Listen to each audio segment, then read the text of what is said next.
নমস্কার, জয় মা তারা। আমি দেব অ্যাস্ট্রোলজার সুজিত।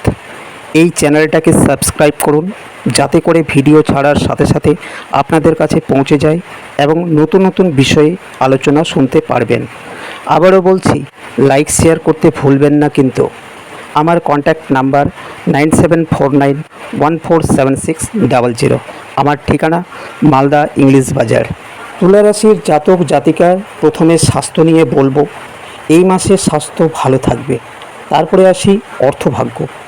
মঙ্গল সপ্তমভাবে বসে থাকার কারণে অ্যাডমিনিস্ট্রি বা বড় কোনো লোকের প্রভাবে বড় মাপের কাজ পেতে পারেন। তবে 19শে জুলাইয়ের পর খরচ বাড়বে, কারণ মঙ্গল অষ্টম স্থানে প্রবেশের ফলে ইলেকট্রনিক জিনিস বা গাড়ি কেনার পেছনে খরচ বাড়তে পারে।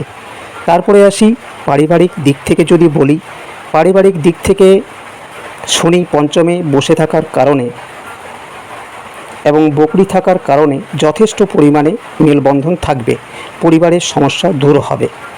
পঞ্চম স্থানে শনি ও শুক্র থাকার কারণে 10ই জুলাইয়ের পর কিছুটা ভুল বোঝাবুঝি হতে পারে। 13 তারিখে অষ্টম স্থান অর্থাৎ বৃষরাশিতে মঙ্গল থাকার কারণে বৈবাহিক সমস্যা আসতে পারে, স্বামী বা স্ত্রীর শরীর খারাপ হতে পারে এবং কর্মক্ষেত্রে সমস্যা আসতে পারে। ভাগ্যস্থানে বুধ নবমভাবে থাকার কারণে ভালো সিদ্ধান্ত নিতে পারবেন। 19শে জুলাই সিংহ রাশিতে যখন আসবে, এই সময় বুধ শুক্র রবি সিংহ রাশিতে থাকার কারণে চাকরি ও ব্যবসা ফুলে ফেঁপে উঠবে। ধন্যবাদ।